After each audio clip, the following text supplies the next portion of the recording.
പ്രചരണം വളരെ നന്നായിട്ട് പോകുന്നു. നല്ല ആത്മവിശ്വാസം, ഓരോ ദിവസം കഴിയുമ്പോഴും നല്ല ആത്മവിശ്വാസമുണ്ട്.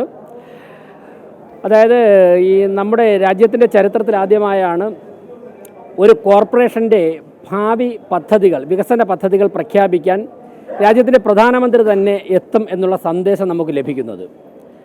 തിരുവനന്തപുരം കോർപ്പറേഷൻ ഭരണം BJPക്ക് ലഭിക്കുമ്പോൾ 45 ദിവസത്തിനകം ഇന്ത്യൻ പ്രധാനമന്ത്രി തന്നെ തിരുവനന്തപുരത്ത് എത്തിക്കൊണ്ട്, നരേന്ദ്രമോദിയെ തിരുവനന്തപുരത്ത് എത്തിക്കൊണ്ട് കോർപ്പറേഷൻ മുൻകൈ എടുത്തുകൊണ്ട് നമ്മുടെ തിരുവനന്തപുരത്തിൻ്റെ വികസനത്തിന് അനുഗുണമായ കാര്യങ്ങൾ ചെയ്യേണ്ടത് ഏതു തരത്തിലാണ്, അതിന് കേന്ദ്ര ഗവൺമെൻറ് ഏത് തരത്തിലൊക്കെ സഹായിക്കും, ഏത് തരത്തിലൊക്കെ ഇടപെടൽ നടത്തും എന്നുള്ള പ്രഖ്യാപനം നടത്തുമെന്ന് BJP സംസ്ഥാന അധ്യക്ഷൻ രാജീവ് ചന്ദ്രശേഖർ പ്രഖ്യാപിച്ചിരിക്കുകയാണ്. ഇത് തിരുവനന്തപുരത്തിന് കൈവന്നിരിക്കുന്ന ഏറ്റവും വലിയൊരു അവസരമാണ്. തിരുവനന്തപുരത്തെ രാഷ്ട്രീയ പ്രബുദ്ധതയുള്ള ജനങ്ങൾ കക്ഷി രാഷ്ട്രീയത്തിന് അതീതമായി ചിന്തിച്ചുകൊണ്ട് കേന്ദ്ര ഗവൺമെൻറ്റിനോടൊപ്പം, നരേന്ദ്രമോദിയോടൊപ്പം, BJPയോടൊപ്പം നിൽക്കും. ഈ സാധ്യതകൾ പ്രയോജനപ്പെടുത്തുമെന്നാണ് ഞങ്ങൾ വിശ്വസിക്കുന്നത്. നല്ല ആത്മവിശ്വാസമുണ്ട് ഞങ്ങൾക്ക്. അല്ല, നഗരസഭ ഭരണം ജനങ്ങൾ ഞങ്ങളെ ഏൽപ്പിക്കും. ഞങ്ങൾ കഴിഞ്ഞ 5 വർഷം വളരെ ഉത്തരവാദിത്തപ്പെട്ട പ്രതിപക്ഷമായിരുന്നു. ഇപ്പോൾ എന്നോട് നിൽക്കുന്ന കൗൺസിലർ, ഞാനിപ്പോൾ മത്സരിക്കുന്ന വാർഡിലെ തൊട്ടുമുള്ള കൗൺസിലറാണ്, പത്മയാണ്. ഇവരൊക്കെ തന്നെ എത്ര ദിവസമാണ് ജയലക്ഷ്മിയുണ്ട്, തൃക്കണ്ണാപുരം വാർഡിലെ കൗൺസിലറാണ്. ജാനകി ചേച്ചിയുണ്ട്, ഫോർട്ട് വാർഡിലെ മുൻ കൗൺസിലറായിരുന്നു. ഇവരൊക്കെ തന്നെ ഇപ്പം ഞങ്ങളെപ്പോലുള്ള സ്ഥാനാർത്ഥികളുടെ വിജയത്തിന് വീണ്ടും പരിശ്രമിക്കുകയായിരുന്നു.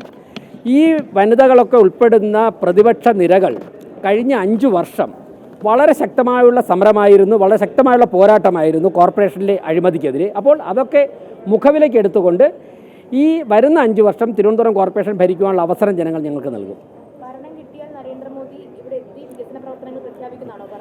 ഭരണം BJPക്ക് ലഭിക്കും. 45 ദിവസത്തിനകം, തെരഞ്ഞെടുപ്പ് ഫലം പുറത്തു വന്ന് 45 ദിവസങ്ങൾക്കുള്ളിൽ ബഹുമാനപ്പെട്ട പ്രധാനമന്ത്രി നരേന്ദ്രമോദി തിരുവനന്തപുരത്തെത്തി ഇനി തിരുവനന്തപുരത്തിൻ്റെ വികസനം ഏതു തരത്തിലാണ് മുന്നോട്ട് പോകേണ്ടത് എന്നുള്ളതിനെക്കുറിച്ചുള്ള നിർദ്ദേശം നൽകും. കേന്ദ്ര ഗവൺമെൻറ് സഹായം ഉണ്ടാകും. അതിനനുസരിച്ച് 2030 ആകുമ്പോഴേക്കും തിരുവനന്തപുരം ഇന്ത്യയിലെ ഏറ്റവും മികച്ച നഗരമാക്കി മാറ്റും.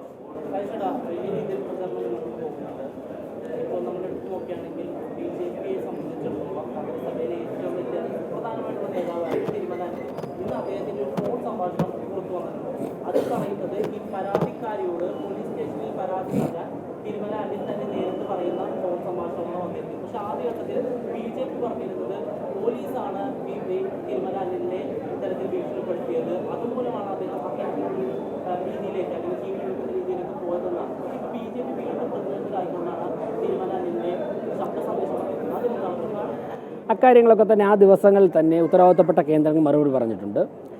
ഇപ്പോൾ ഞാനിപ്പോൾ നാമനിർദ്ദേശ പത്രിക കൊടുത്തതുമായിട്ട് ബന്ധപ്പെട്ടുള്ള കാര്യങ്ങളാണ് പറഞ്ഞത്.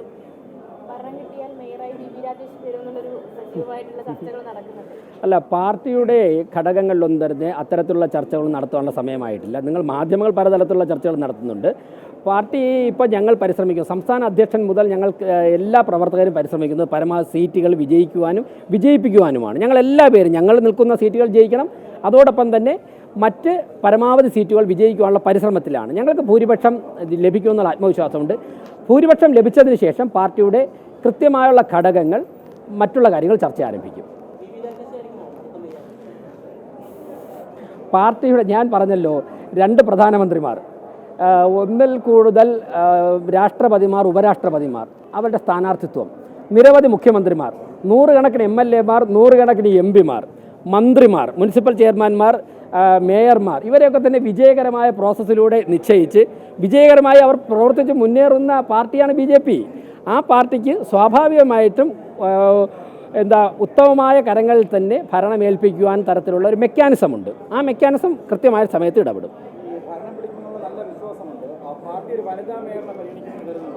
തീർച്ചയായിട്ടും പാർട്ടി ഉചിതമായ തീരുമാനങ്ങൾ ഉചിതമായ സമയത്ത് എടുക്കുന്ന പാർട്ടിയാണ് BJP. അതുകൊണ്ട് തന്നെ ഞങ്ങളുടെ പാർട്ടി ജനങ്ങളുടെ ഇടയിൽ ശക്തമായി പ്രവർത്തിക്കുകയും വിജയിക്കുകയും ചെയ്യുന്നുണ്ട്. ലോകം അംഗീകരിക്കുന്ന തരത്തിൽ, ലോകം ആഗ്രഹിക്കുന്ന തരത്തിലുള്ള നരേന്ദ്രമോദിയെപ്പോലുള്ള നേതാവിനെ വാർത്തെടുത്ത പാർട്ടിയാണ് BJP. ഞങ്ങളുടെ തീരുമാനങ്ങൾ നേതാക്കന്മാർ വളരെ ശരിയായ നേരത്ത് ശരിയായ തീരുമാനങ്ങൾ എടുക്കും. പിന്നെ ഒരു കാര്യം മനസ്സിലാക്കേണ്ടത്, 45 വർഷം ഈ കോർപ്പറേഷൻ തുടർച്ചയായി ഭരിച്ചിട്ട് സാധാരണക്കാരായ ജനങ്ങൾക്ക് ഒന്ന് പ്രാഥമിക കൃത്യം നിർവഹിക്കുവാൻ വേണ്ടി ഒരു ടോയ്ലറ്റ് പോലും ഉണ്ടാക്കി കൊടുക്കാൻ പറ്റാത്ത പാർട്ടിയാണ് മാർക്സിസ്റ്റ് പാർട്ടി. ആ പാർട്ടിയെ തിരുവനന്തപുരത്ത് നിന്നും എത്രയും പെട്ടെന്ന് തന്നെ കെട്ടുകെട്ടിക്കാൻ വേണ്ടി കാത്തിരിക്കുകയാണ് ജനങ്ങൾ. ഇപ്പോൾ ആറ്റുകാൽ പൊങ്കാലയിൽ ആരംഭിച്ച അഴിമതിയുടെ ആറാട്ട് നടത്തിയതിന് ശേഷം ഇപ്പോഴും അടങ്ങാതെ മേയർ കോർപ്പറേഷനകത്ത് അവരുടെ കാലാവധി കഴിഞ്ഞു, എന്നിട്ടും കോർപ്പറേഷൻ ഭരണകാര്യങ്ങൾ ഇടപെട്ടുകൊണ്ട് ചില തെറ്റായ കീഴ്വഴക്കം സൃഷ്ടിക്കുകയാണ്. ഞാൻ മനസ്സിലാക്കുന്നത് അവസാനത്തെ കൗൺസിലിൻ്റെ മിനിറ്റ്സ് പോലും ക്ലോസ് ചെയ്തിട്ടില്ലെന്നാണ്. ഇപ്പോൾ എല്ലാവരും തെരഞ്ഞെടുപ്പിൻ്റെ തിരക്ക് നിങ്ങളൊന്ന് അന്വേഷിച്ച് നോക്കണം. അവസാനത്തെ കൗൺസിൽ നടന്നിട്ട് ആ കൗൺസിലിൻ്റെ മിനിറ്റ്സ് പോലും ക്ലോസ് ചെയ്തിട്ടില്ല. അതായത് ഇപ്പോൾ ആർക്കും എല്ലാവരും തെരഞ്ഞെടുപ്പിൻ്റെ തിരക്കിലാകുമ്പോഴേക്കും അവർക്ക് ഇഷ്ടമുള്ള കാര്യങ്ങളൊക്കെ തന്നെ എഴുതി പിടിപ്പിക്കുവാനുള്ള വ്യഗ്രതയിലാണ്. അങ്ങനെ തന്നെ ഭരണം അട്ടിമറിക്കുവാനുള്ള ശ്രമത്തിലാണ്. മറ്റൊന്ന്, ഇന്നലെ കിട്ടുന്ന വിവരം തിരുവനന്തപുരം കോർപ്പറേഷനുള്ളിലുള്ള ഹോർഡിങ്സ് എല്ലാം തന്നെ കൊട്ടേഷൻ ക്ഷണിക്കാതെ ഏതോ ഒരു വ്യക്തിക്ക് കൊടുത്തിരിക്കുകയാണ്. വരാൻ പോകുന്ന കാലങ്ങളിലേക്കുള്ള ഹോർഡിങ്സിൻ്റെ കോൺട്രാക്റ്റ് ഒരു വ്യക്തിക്ക് കൊടുത്തിരിക്കുകയാണ്. അപ്പോൾ അവർക്കറിയാം ഭരണത്തിൽ നിന്നും പുറത്തു പോകുമെന്ന്. പുറത്തു പോകുന്നതിന് മുമ്പ് പരമാവധി സമ്പാദിക്കുവാനുള്ള തിരക്കിലാണ് CPM നേതൃത്വവും കോർപ്പറേഷനിലെ ഭരണ നേതൃത്വവും. ഇതിനെതിരെ വളരെ വലിയൊരു വികാരമുണ്ട്. ഞങ്ങൾ ജനങ്ങളോട് തെരുവുനായ്ക്കളുടെ ശല്യം 1 വർഷം കൊണ്ട് ഞങ്ങൾ പരിഹരിക്കുമെന്ന് പറഞ്ഞപ്പോഴേക്കും വലിയ സ്വീകാര്യത. ആ ഒരൊറ്റ പ്രഖ്യാപനത്തിലൂടെ തന്നെ ഓരോ വാർഡിലും BJPയുടെ ഭൂരിപക്ഷം വർദ്ധിക്കുന്ന സാഹചര്യമാണുള്ളത്. എവിടെയാ ത്രികോണ മത്സരമെന്ന് പറയാൻ സാധിക്കില്ല. ചില വാർഡുകളിൽ കോൺഗ്രസിൻ്റെ സാന്നിധ്യമുണ്ടെന്ന് പറയാം. പിന്നെ ഞാൻ ഒരു കാര്യം പറയാം, BJPയുടെ സിറ്റിംഗ് വാർഡ് 35 വാർഡുണ്ട്. വെള്ളാർ ഞങ്ങൾ ജയിച്ച വാർഡാണ്. ഉപതെരഞ്ഞെടുപ്പിൽ ഞങ്ങൾക്ക് നഷ്ടപ്പെട്ടു 34 വാർഡ്. ഞങ്ങളുടെ 35 വാർഡിൽ ഒരു വാർഡ് പോലും കോൺഗ്രസിന് പച്ച തൊടാൻ സാധിക്കില്ല. കാരണം അവിടെ ഞങ്ങൾക്ക് 2500 2800 വോട്ടൊക്കെയാണ് ഞങ്ങൾക്കുള്ളത്. കോൺഗ്രസ് ഉള്ളത് 300 മുതൽ 400 വോട്ട് വരെയാണ്. നിങ്ങൾ എല്ലാ വാർഡും പരിശോധിച്ച് നോക്ക്. അതുകൊണ്ട് കോൺഗ്രസിൻ്റെ ഈ ഹാളിലൊക്കെ തന്നെ ചായക്കോപ്പയിലെ കുടങ്കാറ്റാർ അവശേഷിക്കും.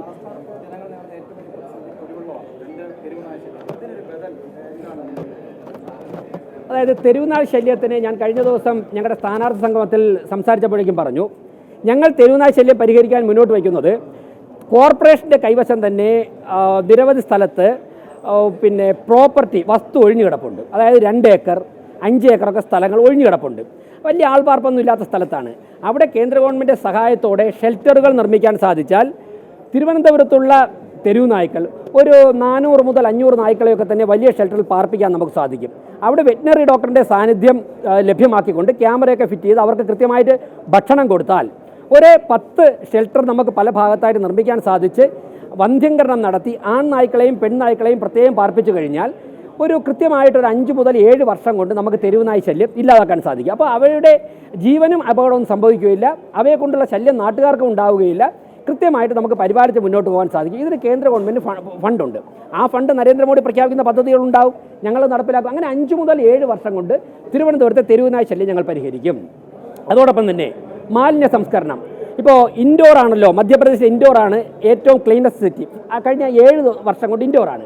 അവിടെ മാലിന്യം ശാസ്ത്രീയമായി സംസ്കരിക്കുവാനുള്ള ഒരു പ്ലാന്റ് ഉണ്ട്. പക്ഷേ അവിടെ ഒരുപാട് സ്ഥലം വേക്കൻ്റായിട്ട് കിട്ടുന്നതുകൊണ്ട് അവർക്ക് സാധിക്കും. നമുക്ക് തിരുവനന്തപുരത്ത് 101 വാർഡിലെയും മാലിന്യം വരുമ്പോൾ ഒരു 500 ടൺ വരും പെർ ഡേ. അത് സംസ്കരിക്കാൻ ആവശ്യമായുള്ള സ്ഥലം നമുക്കില്ലാത്തതുകൊണ്ട് നമുക്ക് ഡീസെൻട്രലൈസ് ചെയ്യാം. ഇപ്പോൾ സെമി ഡീസെൻട്രലൈസ് സിസ്റ്റം, അതായത് ഒരു 10 വാർഡിൻ്റെ മാലിന്യം ഏതെങ്കിലും കോർപ്പറേഷൻ്റെ ഒരു സ്ഥലം കേന്ദ്രീകരിച്ചാകുമ്പോൾ ഒരു 40 ടണ്ണിന് താഴെ വരികയുള്ളൂ. അപ്പോൾ നമുക്ക് മധ്യപ്രദേശിൽ അഡോപ്റ്റ് ചെയ്ത ടെക്നോളജി കുറച്ചുകൂടി ചെറുതായിട്ട് തിരുവനന്തപുരത്ത് ഡീസെൻട്രലൈസ്ഡ് സിസ്റ്റം കൊണ്ടുവന്നാൽ നമുക്ക് സാധിക്കും. വെള്ളക്കെട്ട്, സൂറത്തിൽ വെള്ളക്കെട്ട് പരിഹരിച്ചതുപോലെ നമുക്ക് ആ പ്രശ്നത്തിൽ ഇടപെടാൻ സാധിക്കും. മറ്റൊന്നു കൂടിയുള്ളത്, തിരുവനന്തപുരത്തെ ഏറ്റവും പ്രധാനപ്പെട്ട പ്രശ്നം, ഇപ്പോൾ പത്മയുടെയൊക്കെ വാർഡിൽ അവർ ഒരുപാട് കാര്യങ്ങൾ ഇടപെട്ട് പരിശ്രമിച്ചിട്ടുണ്ട്. ഈ ജയലക്ഷ്മിയൊക്കെ പലർക്കും വീടില്ല. ആയിരക്കണക്കിന് ഞങ്ങൾ എടുത്ത കണക്കെടുത്തപ്പോൾ ശരാശരി ഒരു വാർഡിൽ 200 പേർക്ക് വീടില്ല, അല്ലെങ്കിൽ ചിലർക്ക് സ്ഥലം വീടുമില്ല. ഇവിടെ സംസ്ഥാന സർക്കാരിൻ്റെ ഫണ്ട് കൊടുക്കാൻ വേണ്ടി പലപ്പോഴും തടസ്സം വരുന്നത് കൊണ്ടാണ് വീട് നിർമ്മിച്ചു കൊടുക്കാൻ സാധിക്കാത്തത്. അപ്പോൾ രാജീവ് ചന്ദ്രശേഖരൻ്റെ മുൻകൈ എടുത്തുകൊണ്ടൊരു പദ്ധതി പ്രഖ്യാപിച്ചിട്ടുള്ളത്, കേന്ദ്ര സർക്കാരിൻ്റെയും കോർപ്പറേഷൻ്റെയും ഫണ്ട് ഞങ്ങൾ അനുവദിച്ചിട്ട് ബാക്കി സംസ്ഥാന സർക്കാർ ഫണ്ട് തരാത്തൊരു സാഹചര്യത്തിൽ പദ്ധതി മുടങ്ങില്ല. പകരം വിവിധ കമ്പനികളുമായി കേന്ദ്ര സർക്കാർ വഴി സംസാരിച്ച് CSR ഫണ്ട് തിരുവനന്തപുരത്തേക്ക് ലഭ്യമാക്കും. അപ്പോൾ സംസ്ഥാന സർക്കാരിൻ്റെ ഫണ്ട് ഇല്ലെങ്കിലും തിരുവനന്തപുരത്തെ ജനങ്ങൾക്ക് വീട് ലഭ്യമാക്കാൻ സാധിക്കും. ഞങ്ങളുടെ വാഗ്ദാനം 5 വർഷം BJPയുടെ ഭരണം പൂർത്തിയാക്കുമ്പോഴേക്കും തിരുവനന്തപുരത്ത് വസ്തുവും വീടും സ്വന്തമായില്ലാത്ത ഒരു വ്യക്തിയും തിരുവനന്തപുരത്ത് ഉണ്ടാവുകയില്ല. കഴിഞ്ഞ ദിവസം ഞാൻ ഇക്കാര്യം പഴവങ്ങാടിയിൽ പ്രസംഗിച്ചിട്ട് പുറത്തേക്ക് ഇറങ്ങിയപ്പോഴേക്കും അവിടെ സുലഭ് ടോയ്ലറ്റിൻ്റെ മുൻപിൽ 2 കുഞ്ഞു കുട്ടികളും അമ്മയും അവരുടെ മുത്തശ്ശിയും കൂടെ കിടക്കുന്നു. ഈ പ്രഖ്യാപനം കേട്ടിട്ട് അവരിങ്ങനെ നോക്കിയിരുന്നപ്പോൾ ഞാൻ അവിടെ സുലഭ് ടോയ്ലറ്റിൻ്റെ ഭാഗത്തോട്ട് പോയി. ഞാൻ അവരോട് ചോദിച്ചു നിങ്ങൾ എവിടെയാണ്? അപ്പോൾ ഞങ്ങൾക്ക് വീടില്ല, രാത്രി 10 മണി വരെ ഇവിടെ കിടക്കും. അത് കഴിഞ്ഞാൽ തൊട്ടടുത്തുള്ള ATM കൗണ്ടറിലാണ് ഇവർ കിടക്കുന്നത്. ഒരു 1.5 വയസ്സുള്ള കുട്ടി, 3 വയസ്സുള്ള കുട്ടി, ഒരു സ്ത്രീയൊക്കെ. അപ്പോൾ ഞാൻ പറഞ്ഞു ഞാനവിടെ പ്രസംഗിച്ചത് എന്ന് പറഞ്ഞപ്പോൾ അവർ വല്ല പ്രതീക്ഷയോടെ ഞങ്ങളുടെ മുഖത്ത് നോക്കി. ഞാൻ പറഞ്ഞു കോർപ്പറേഷൻ്റെ ഭരണം കിട്ടാൻ നിങ്ങൾ പ്രാർത്ഥിക്കുക, ഞങ്ങൾക്ക് ഭരണം ലഭിച്ചാൽ നിങ്ങളെപ്പോലുള്ളവർക്ക് വീട് 5 വർഷത്തിനുള്ളിൽ എല്ലാവർക്കും ഞങ്ങൾ വീട് പൂർത്തിയാക്കി തരും. സിന്ധു എന്നാണ് ആ വീട്ടമ്മയുടെ പേര്. ഞാനവിടെ ഫോൺ നമ്പർ വാങ്ങിയിട്ടുണ്ട്. ഇന്ന് വൈകുന്നേരം നിങ്ങൾ പോയാലും ആ സുലഭ് ടോയ്ലറ്റിൻ്റെ ഫ്രണ്ടിൽ ഇവരുണ്ടാകും. 10 മണിക്ക് പുത്തരിക്കണ്ട പൂട്ടുമ്പോൾ തൊട്ടടുത്തുള്ള ATM കൗണ്ടറിലാണ് കിടക്കുന്നത്. ഇങ്ങനെയുള്ള 100 കണക്കിന് 1000 ജനത തിരുവനന്തപുരത്തുള്ളപ്പോഴാണ് പിണറായി വിജയൻ അതിദാരിദ്ര്യമുക്ത നഗരമാക്കി തിരുവനന്തപുരത്തെ പ്രഖ്യാപിച്ചിട്ടുള്ളത്. അത് ആഘോഷിച്ച ആര്യ രാജേന്ദ്രന്മാരാണ് ഇവിടെ ഉള്ളത്. അവരെ കെട്ടുകെട്ടിക്കുകയും പകരം നടക്കുന്ന വാഗ്ദാനങ്ങൾ കൊടുക്കുന്ന BJPയെ ഭരണത്തിൽ കൊണ്ടുവരാനാണ് ജനങ്ങൾ ശ്രമിക്കുന്നത്.